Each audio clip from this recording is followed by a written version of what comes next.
Greetings, everybody. This is Tommy Rat again. With part 4 of this multi-part series with Pushead's Top 100 Hardcore Punk Records from the 80s. Okay, first, before I say anything else, smash that like button. If you're not a subscriber, subscribe to this channel. And in the description box below, I have a link to a Kickstarter, which I am actively working on for a book called Punk Rock Revolution. So if you want to check that link out, if you could help that out too. Any ways you can help out the channel, that would be greatly appreciated.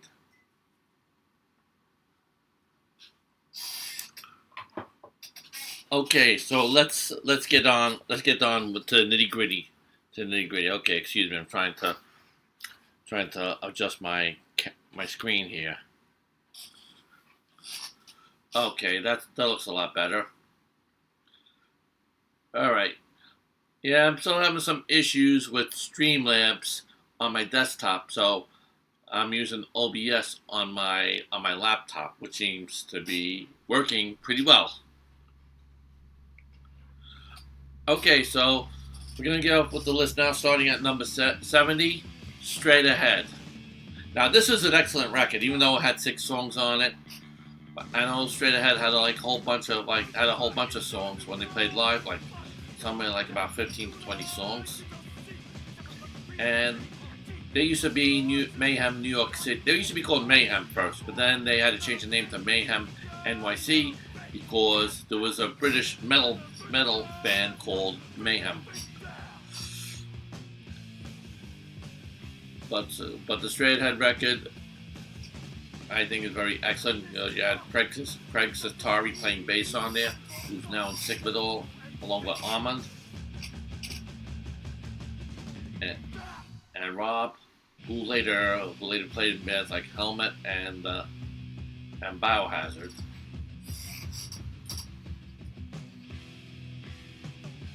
And I believe Dwayne from Some Records might have helped them out with this record. I think they helped them out. Now let me see. Okay, the record. According to this, the title is called Breakaway. Called Breakaway. But I don't know. I never had no official title on there. When it first came, I think the first pressing they came out, it was just like a. They didn't have an actual cover on the record. It was just like a cutout sleeve.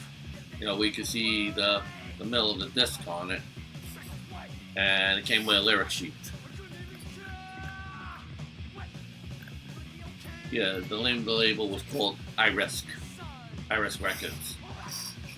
I don't know if Dwayne from Some Records helped them out with that. I don't know. And I don't know if he helped them out with that or helped them through. I know that he was selling a lot of them from the store. When Dwayne had a record store. Definitely an honorable mention on this list. Now, I'm not going to get to where the numbers should be placed on these records. I should not, but I'm just pointing out that, where they are, well, I think of them being on this list. Okay, next band, number 69, BGK. They're from, I think they're from Holland, I think. Let me see. Yeah, from the Netherlands. And I remember Cause for Alarm did the tour with them when they came in the 80s. I think it was the early to mid 80s.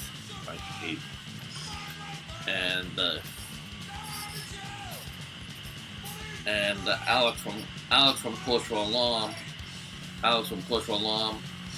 got a BGK tattoo, and the story behind that was that one of the guys in BGK got a CFA tattoo. Now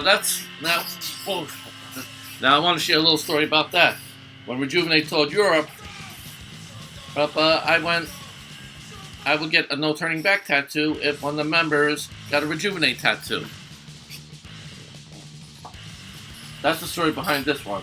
That's the story behind this one right here. So, I got the, can you see it clearly? There's I'm like restricted movement over here. Yeah, so one of those deals like where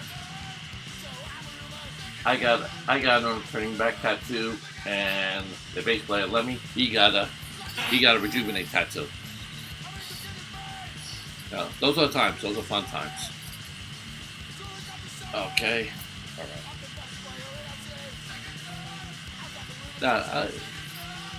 Yeah, BGK was a very good band. They were very good.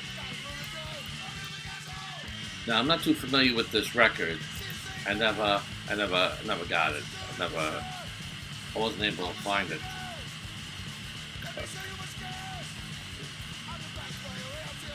So I'll say they are a good band, and they're worthy. They're worthy to be on that list. Now, number 68, Adrenaline OD. Yeah, I'm familiar with these guys. They're like one of the first New Jersey bands outside of Misfits that would come to New York and play.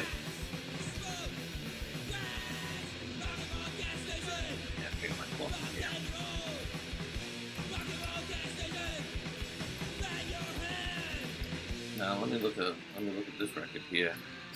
Are there any songs? Alright.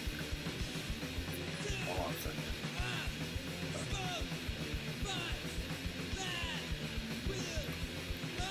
Yeah, I'm looking at the page of this record. Yeah, they got a lot of familiar songs. They got a lot of familiar songs on here, like New Year's Eve, Corporate Disneyland, Going to a Funeral, World War IV, Paul's Not Home.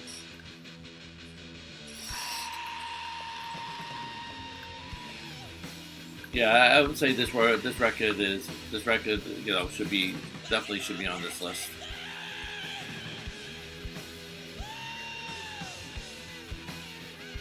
And basically, it looks like it's a lot of some of their earlier songs on here too. So I gotta check this record out.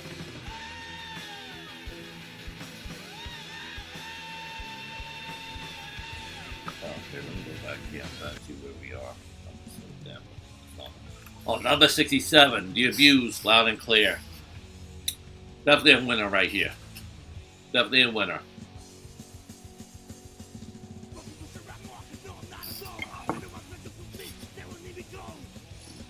Yeah, I think this was like the only pressing that they got, and then they broke up.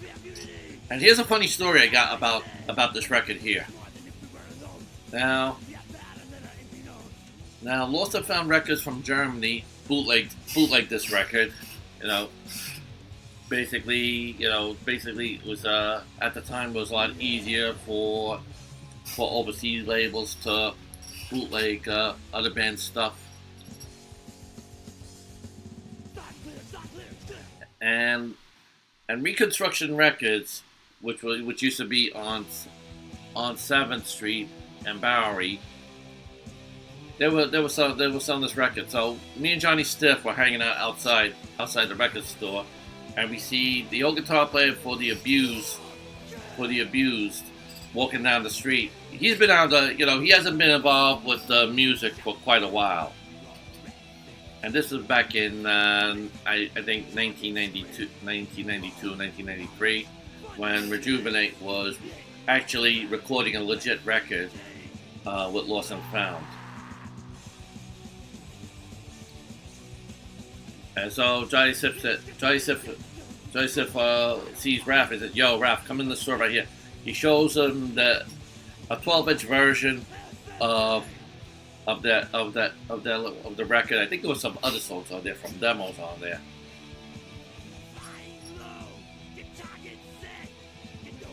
From demos, and Raph was like, oh, he was like surprised, to see that the music is still is out there. And then he's like, oh, I gotta call Dave, the bass player, talk to him about this. This is in other words, there was some bullshit. He felt there was some bullshit going on, rightfully so. And from what I understand, there was something that happened where an international lawyer got involved, and I don't know, there was like some back and forth talking. I don't know what was the results of whatever happened with this, but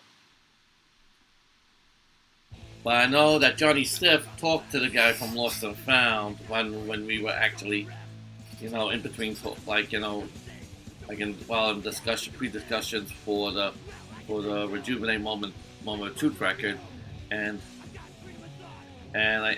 he told him that the guy from Lost and Found said he got the record from he got the abused stuff from Tom Lyle that used to be in Government Issue. Yeah, Johnny Stiff was like laughing at that. Because he knew it was like some crazy shit.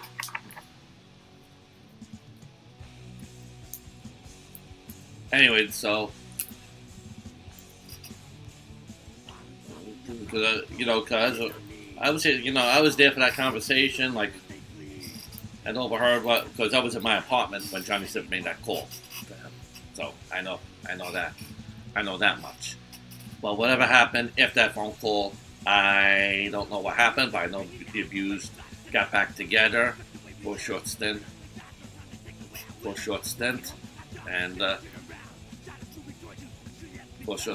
I don't know what they do. I don't know if they're doing anything now. I don't know. Haven't heard much. Haven't heard anything, but they were getting ready. I know they got together for this A7 reunion gig that they had at Knitting Factory back in, I think that's back in the early 2000s.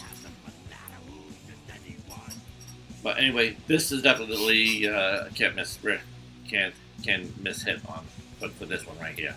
The Abused Loud and Clear EP. Now number 66, Confuse Nuclear Addicts EP. I'm not really familiar. I can't say I'm familiar with this band, so I have to do a little more research on them. The Veruca's EP. I used to have this record. Very good record. And let me just see something here. See? This thing was named Rat. Was named Rat also. And I'm Tommy Rat. He's Rat. And then you got Rat Bones. Got a bunch of rats out there. And using nicknames. But not the type you want to step on or like to call them a fuck, or do what you do with snitches. But we're all kidding aside, this was a hard hitting record in the vein of Discharge.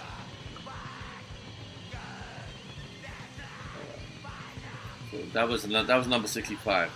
Number 64, 7 Seconds, Command for Life. Very excellent record. I still have this record.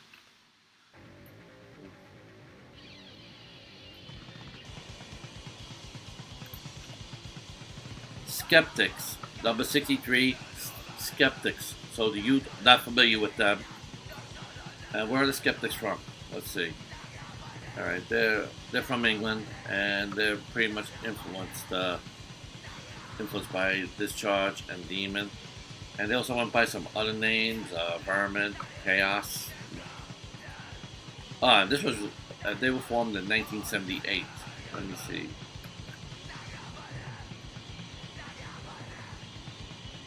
And this record, this was an album released in 1983.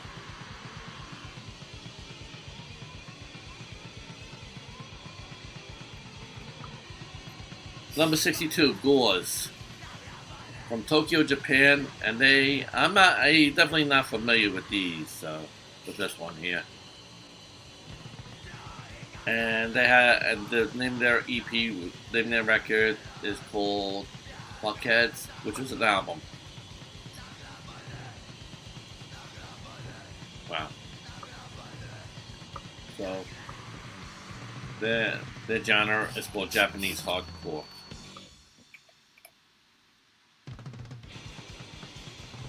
And here we go, number 61, The Meatmen. Yeah, Meatmen were off the chain. They were off the chain. They were always, I felt they were always off the chain. They touched on subjects. A lot of other bands never really touched, like for the shock value. They they're originally from Michigan, Lansing, Michigan to be precise, and Tesco. I remember Tesco relocated to Washington D.C. to take a job as a teacher. Now, now this record, let's see, let's go back here. Okay, Blood Sausage, Meatmen Blood Sausage. Yeah, the cover of this has a condom with a Meatmen logo on it in somebody's drain. Nice, very nice. Also, they made their own custom condoms, with the logo silk screened on it.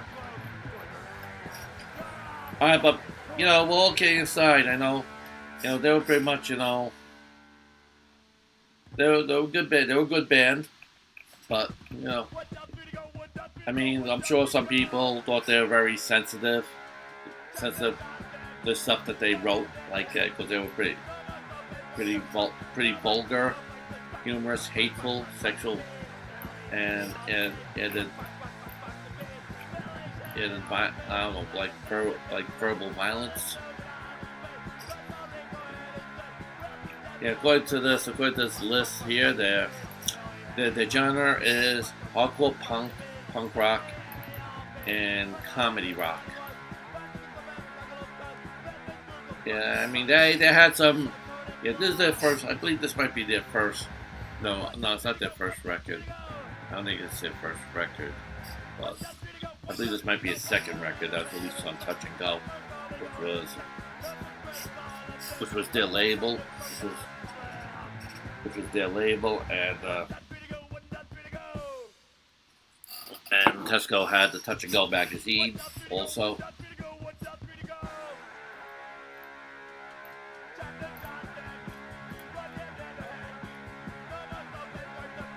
Alright. So, I mean, they got some controversial song titles there. People might be into that shit. Some people think they're sick, but I think they might be sick in the head. But hey, everybody's entitled to their opinions. Yeah, this is on the. That's up to you if you want this on your list or not. I'm not going to criticize anybody for voting on that or not voting on that.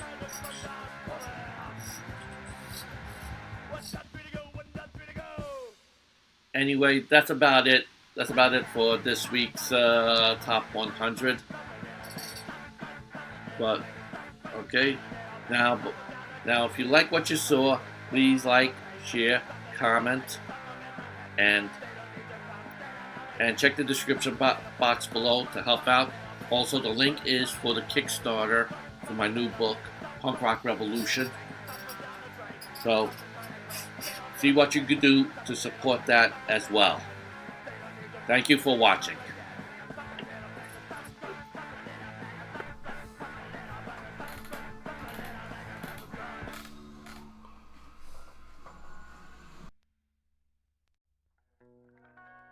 Becoming a man. A joyous experience. Sometime during adolescence, you will have a nightly emission where semen comes from the penis.